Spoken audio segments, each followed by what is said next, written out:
मी सिद्धाली अनुप शहा. खरं तर आज तुमच्या पुढे उमेदवार म्हणून नाही, पण तुमची मुलगी म्हणून उभी आहे. लहानपणापासून मी माझ्या वडिलांना म्हणजेच अनुप भैयांना बघत आलेली आहे. त्यांच्याकडून मला एक शिकवण मिळाली की राजकारण किंवा पद हे कधीही सत्तेसाठी नव्हतं, तर समाज कार्य करण्यासाठी वापरलं जातं. तसेच जेव्हा आपले रणजित दादा खासदार झाले, तेव्हा त्यांनी फलटणच्या विकासासाठी अनेक कामं केली. मग ते फलटणला आरटीओ ऑफिसांना असू किंवा सेशन कोर्ट करणं असू, रस्त्याची कामं असू, अशी त्यांनी कामं 5 वर्षात म्हणजे 5 वर्षाच्या कालावधीमध्ये केली. 5 वर्षाच्या कालावधीमध्ये एवढं सगळं करणं सोपी गोष्ट नाही.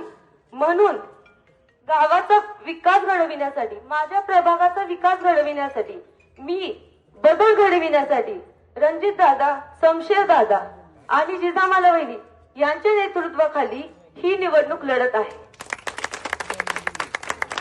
माझा प्रयत्न स्वच्छ आणि स्वच्छ, सुरक्षित, सुंदर परिसर करणं तर आहेच, त्याचबरोबर ज्या शासनाच्या योजना असतील त्या प्रत्येक घरी कशा पोहोचतील आणि त्याचा लाभ सगळ्या घरच्यांपर्यंत कसा पोहोचेल, हाच माझा प्रयत्न राहील.